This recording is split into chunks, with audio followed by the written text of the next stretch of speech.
बहुत से लोगों ने आदि शक्ति का नाम भी नहीं सुना। हम लोग शक्ति के पुजारी हैं, शाक्त धर्मी और विशेषकर राजे महाराजे सभी शक्ति की पूजा करते हैं। सबकी अपनी अपनी देवियां हैं और उन सब देवियों के नाम अलग अलग हैं और यहाँ की देवी का नाम भी अलग है, गणगौर।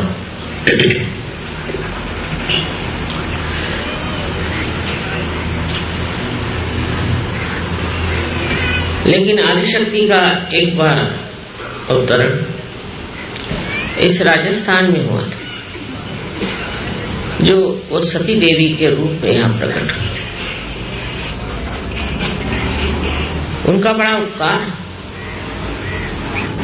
जो राजस्थान में अब भी अपनी संस्कृति, स्त्री धर्म, पति का धर्म, पत्नी का धर्म, राजधर्म, हर एक तरह के धर्म को उनकी शक्ति ने प्लावित किया, नरिश किया। सती देवी की गाथा आप सब जानते हैं, मुझे नए तरीके से बताने की जरूरत नहीं, पर वो स्वयं गणगौर थी। उनका विवाह कर दिया गया, किंतु विवाह करके जब वो जा रही थी तब कुछ कुंडों ने घेर लिया और उनके पति को भी मार दिया। तब पालकी से बाहर आकर उन्होंने अपना रूप प्रकट किया और सबका सर्वनाश करके खुद भी अपना उन्होंने देह त्याग किया।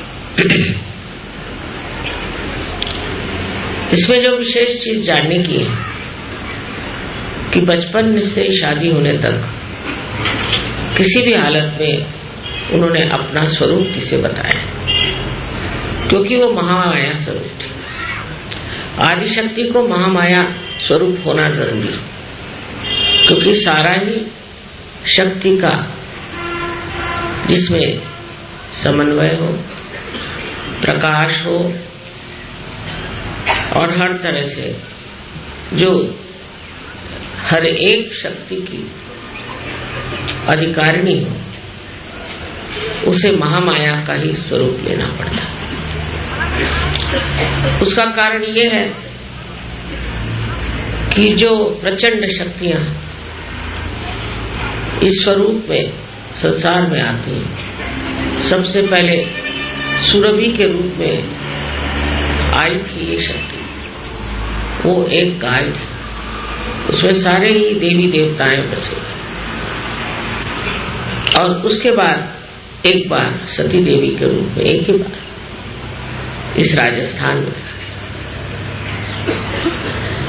और मैंने आपसे बताया कि मेरा संबंध राजस्थान से बहुत पुराना है, क्योंकि हमारे पूर्वज राजस्थान के चित्तौड़गढ़ के सिसोदिया वंश के।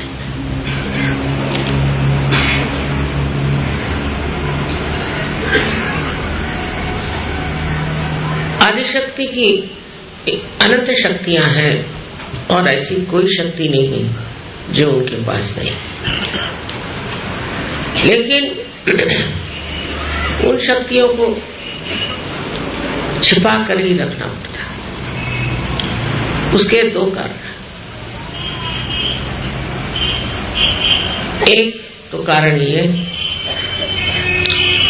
कि लोग कर जान जाए ये आदिशक्ति है, तो हर प्रकार के लोग उन पर प्रहार कर सकते हैं, क्योंकि ये लोग सब बिल्कुल दुष्ट है, जाहिल है और परमात्मा के विरोध में खड़े हुए, भगवान के नाम पर पैसा कमाते हैं और उसका दुर्व्यवहार करते हैं। ये सारे ही लोग अगर जान जाए कि आदिशक्ति संसार में है तो या तो भाग खड़े हो जाएंगे या सब जुट करके ये कोशिश करेंगे कि किसी तरह से आदिशक्ति का कार्य इस कलयुग में हो न पाए। उसके लिए बहुत जरूरी है कि महामाया का स्वरूप ले लिया जाए।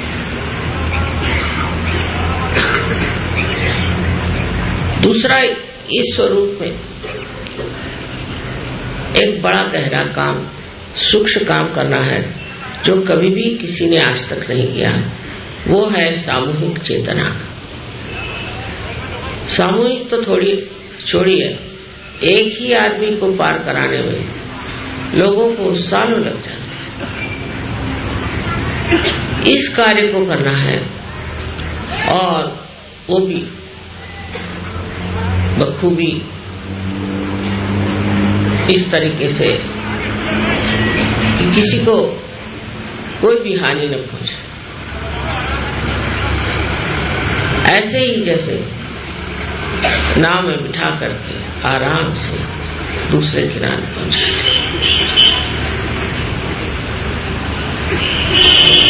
मैंने कल भाषण में अपने बताया कि धर्म कितना विपरीत हो गया। धर्म की बातें जिन्होंने करी वो तो ठीक थे, लेकिन जिनसे कही वो लोग गड़बड़ थे। उन्होंने धर्म को समझा नहीं, धर्म को एक बड़े भ्रांति में डाल दिया। अगर कोई आदमी सोचने लग जाए अपने धर्म के बारे में तो वो भाग खड़ा हो जाए, क्योंकि धर्म के नाम के पीछे जो जो तौर तरीके हैं वो बहुत भयंकर। कहीं तो स्त्रियों की अवहेलना, कहीं तो बच्चों का दमन, तो कहीं लूटमार, हर तरह के गलत काम धर्म के नाम पे लोग करते हैं। एक बार बंबई में बहुत सी गीता छप करके बाहर से आए, तो लोग बड़े खुश हुए कि अब हमारी गीता लंदन में छपने लगी। इससे बढ़कर और क्या बात होगी। हिंदुस्तानी तो ऐसे ही अंग्रेज के पैर पे लौटता रहा, और अब गीता अगर वहां छप गई तो हिंदुस्तानियों ने सोचा वाह क्या कमाल हो गई।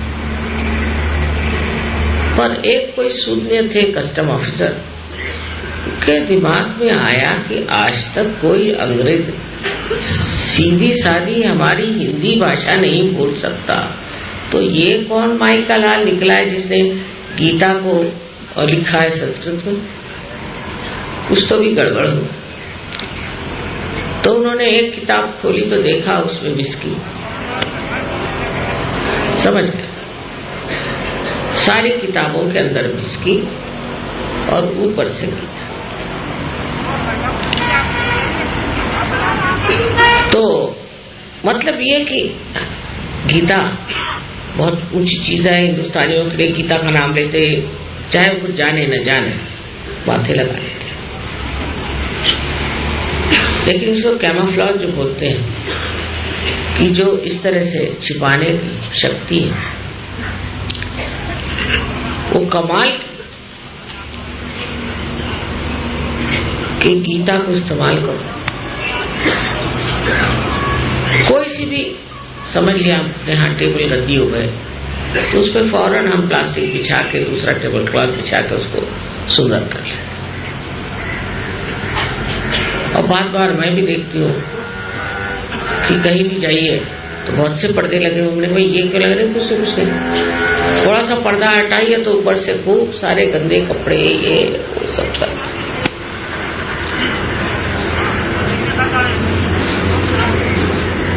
ऐप छुपाने की भी हमारे महामाया शक्ति में एक बहुत बड़ी खूबी है। क्योंकि ये लोग कहां से तो सीख के आए होंगे, चाहे हमने नहीं सिखाया हो, किसी ने तो इनको सिखाया है कि ये ऐप अपने कैसे छिपाए जाए और छिपा के उसको किस तरह से पचा लिया जाए। जो हमारे ऐप हैं उसको हटाने के लिए हम प्रयत्नशील नहीं होते, उसको छिपाने में प्रयत्नशील होते और दूसरों के ऐप देखने में हम बड़े होशियार हैं। अब ये बिल्कुल विपरीत बात है। महामाया की शक्ति इसलिए बनी और अवतीर्ण हुई कि आपके अंदर जो दोष है वो निकाले जाए और उसको अपने शरीर में आत्मसात करें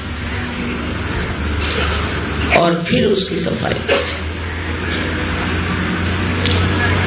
ये कार्य बड़ा कठिन है, ऐसा मुझे लगता था शुरू में, लेकिन ऐसे कोई खास ऐप वाले लोग मेरे पास आए नहीं कि मुझे जो बड़ा दुख उठा रहा। सही बात तो ये कि वो लोग मुझे देखते ही भाग जाते होंगे शायद, इसलिए ये मेरे सामने कभी प्रश्न खड़ा था। पर आश्चर्य की बात है कि जो लोग भूत से ग्रसित हैं या जो लोग हमेशा बुरे काम करते हैं और जो लोग गुरुघंटाल हैं, वो सब मुझे अच्छी तरह से जानते हैं। तो जाने कैसे? या तो उनकी आंखें पीछे की ओर हैं या जो भी गई, वो मुझे पहले पहचानते हैं, सहयोगी नहीं पहचान पाते। हो सकता है उनकी आंखें चकाचौंध हो जाती है, मुझे समझ में आता। पर आप किसी भी भूतग्रस्त आदमी को ले आइए, वो थर थर कांपने लगेगा और ऐसा भागेगा कि आप सोचेंगे कि किसी ने हंटर मारा है।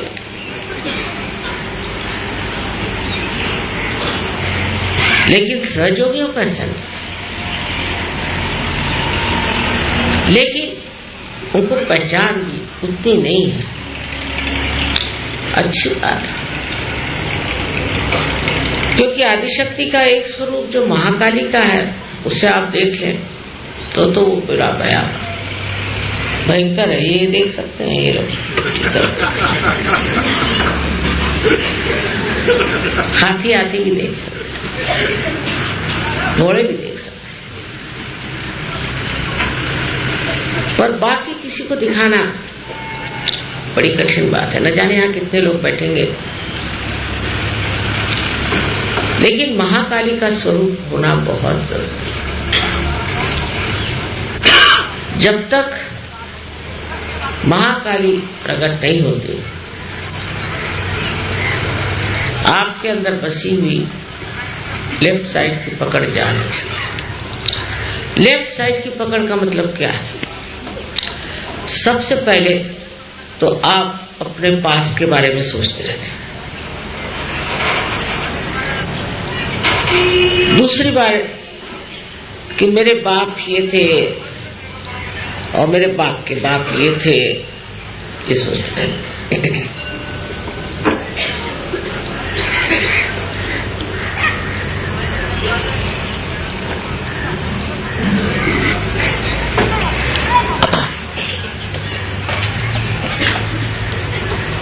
नसीब है उनको अपना पूर्व जन्म याद नहीं आता, पर पूछेंगे माँ मैं पूर्व जन्म में कौन था। और मैं एक साहब ने मुझे बहुत तंग किया, मैं पूर्व जन्म में कौन था।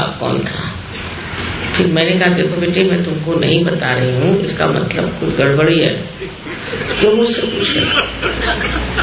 इस जन्म में अच्छा है तुम मेरे साथ हो, क्यों मुझे बार बार पूछ रहे हो कि मैं पूर्व जन्म में कौन था? उससे तुम्हारा क्या लाभ होने वाला? नहीं, मतलब मुझे लगेगा अच्छा अगर मैंने कहा कि तुम पूर्व जन्म में जयपुर के महाराजा थे, समझ तो तुमको गद्दी मिल जाए, वहां जाओ तो वहां भगा देंगे सब। तो पूर्व जन्म की बात क्यों करते हो? क्योंकि मुझे एक ज्योतिष ने बताया था कि मैं पूर्व जन्म में कहीं का राजा था। मैंने कहा वो लक्षण तो दिखते नहीं तुम्हारे अंदर राजा आ जाता। अब तुमको उसने ज्योतिष ने बताया तो तुमसे पैसे ऐंठने के लिए तुमने राजा जैसे कुछ गले का कंठा वंठा दिया उसको, कैसे पैसों में टाल दिया। कहे माता जी आप मजाक कर रहे हैं। मैंने कहा कि बेवकूफी की बात कर रहे हैं तो मैं क्या, यहाँ तुम अपना पूर्वजन्म पूछने के लिए मेरे पास आए। मैं को ज्योतिष शास्त्र जानती हूँ, मुझे इसमें कोई भी किसी भी तरह की दिलचस्पी नहीं। तुम ज्योतिष शास्त्र के पास जाओ और वो तुमसे कहेगा कि तुम इंग्लैंड के राजा थे तो दे दो उनको कुछ। वो लोग इंग्लैंड के राजा वगैरह कुछ नहीं देते, वैसे उधर के लोगों में विश्वास ही नहीं। पर समझ लो आप कह दो कि हम राजा, आप राजा हरिश्चंद्र थे, चलो कुछ भी वो कह दे। अब इसी बात को लेकर के बैठ गए कि पिछले जन्म में मैं ये था और पिछले जन्म में वो था। तब महाकाली का स्वरूप कर दिखाया, सारे जन्म भूल जाएंगे। उसकी बहुत जरूरत। महाकाली के स्वरूप के सिवाय ऐसे पागल छूट नहीं सकते। और मैंने देखा कि बहुतों ने देखा है, क्योंकि वो जो भागे तो फिर आए नहीं।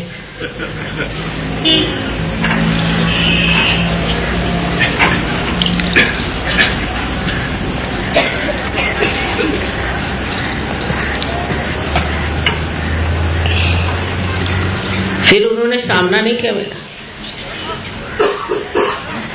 अब ये तो बिल्कुल ही सोचिए कि बहुत छोटी सी बात है, पर उसके अलावा महाकाली की जरूरत है कि जिन लोगों को ये गुरुओं ने भूत लगा दी।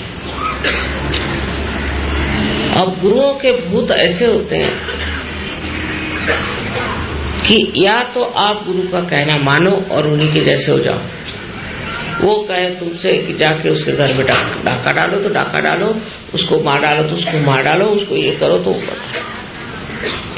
एकदम गुरु की आज्ञा शीर्षा बंद करके घूमो तो ठीक, और नहीं तो गुरु लग जाएगा आपके पीछे। आपसे कहा किसी को मारो, उसको नहीं मार सके तो दूसरे से कहेगा इसको ही मार डालो। एक अच्छी बात भी है, ऐसे झूठे गुरु एक तरह से अपना ही और अपने शिष्यों का ही नाश करते रहते। लेकिन यहां देखते हैं कि नाश हो रहा है तो भी वहीं चले जा, उन्हीं के चरणों में चले जा। हमारे यहाँ एक साहब पुलिस के साथ आए, मैं शायद अशोका होटल में थी, तो मेरे पति ने कहा ये क्या झगड़ा, पुलिस कहाँ आई? तो पता नहीं, देखे तो सही। तो उन्होंने बताया ये महाशय जो है, इनका नाम मैं नहीं बताऊंगा, ये डॉक्टर साहब है और ये भागे हुए हैं आनंद मार्ग से। तो कहले आपको आश्चर्य होगा माँ, ये आनंद मार्ग के बड़े भारी प्रचारक थे, दुनिया भर में घूमे, खूब पैसा कमाए, और फिर इनके गुरु जो थे वो इनको अपना आद्य शिष्य मानते थे। फिर हुआ क्या, तो ये कलकत्ते में देवी के मंदिर में जहाँ बकरा काटा जाता है, ये बात तो सही नहीं, क्या वो बकरा इसलिए काटते हैं देवी के सामने कि उसके अंदर भूत डाल करके, और जो भूतग्रस्त है उसका भूत उसमें डाल करके उसको उस भूत से छुटकारा। हम लोग तो नींबू पे ही उतार देते, वेजिटेरियन अपना सब काम, क्योंकि बहुत से बनिए आ गए ना, सोचो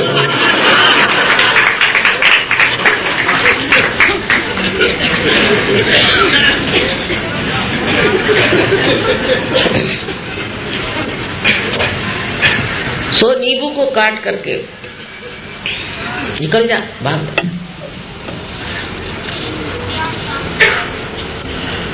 ये जो भूतग्रस्त लोग हैं, उनके भूतों को महाकाली दिखाई देती, वही रूप दिखाई और थर-थर कांपते ऐसे।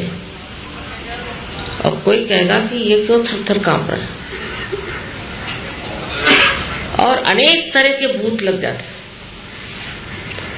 पर आश्चर्य मुझे लगता है कि ईगो का अगर भूत लग गया, उनको भी महाकाली का रूप दिखाई देता। अब पूना का किस्सा, पूना में एक प्रोग्राम हो रहा था, तो उन्होंने कहा कि हाँ माता जी तो ब्राह्मण नहीं है, तो हमारे यहाँ तो प्रोग्राम नहीं हो सकता, तो ब्राह्मण होगा वही आएगा। तो वहां के जो कार्यकर्ता थे, अच्छा ठीक है हम पेपर में दे देते हैं, माता जी ब्राह्मण नहीं है, यहाँ प्रोग्राम नहीं हो रहा, दूसरी जगह प्रोग्राम करते। ना ना ना ना ऐसे नहीं करो, नहीं ये आपको नहीं दिखाना है। अच्छा ठीक है हम करते हैं यही प्रोग्राम। मुझे किसी ने कुछ बताया नहीं, तो मैंने कहा कि अच्छा आप में पता नहीं कैसे ये दिमाग में बना, आप में जो कोई ब्राह्मण हो मेरे और हाथ करे, दोनों ऐसे। अब उनके लगे हाँ क्यों, अरे माँ बंद करो, मान गए तो आप शक्ति हो, छोड़ो ये मन। तो हमने कहा भाई तुम क्यों हिल रहे हो, मैंने तो नहीं कहा, अपने आप ही ले जा रहे। मैंने कहा क्या तुमसे हिलने को, मुझे क्यों कह रहे हो, तुम ही रोको। रुकता ही नहीं ना, करे क्या।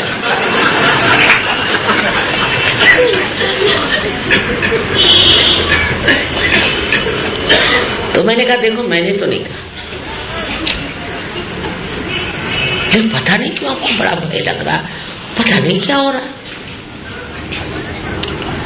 अब उनको ये घमंड था कि वो बड़े ब्राह्मण हैं, तो मैंने कहने लगे कि माँ देखो उधर भी कुछ ब्राह्मण बैठे, उनके भी हाथ हिल रही हो। मैंने कहा कबूल, जरा उनसे पूछे ये लोग कौन है, ब्राह्मण? अरे नहीं बाबा हम लोग ब्राह्मण नहीं है, हम लोग सर्टिफाइड पागल है, थाना से आए। वहां पर एक आपके माताजी के पास जाके पागल ठीक हो गया था, इसलिए हम आए हैं, हम लोग ब्राह्मण आमन कोई नहीं। अब इनकी आंखें खुली। मैंने कहा समझ गए आप, वो भी पागल और आप भी पागल, दोनों ही पागल है।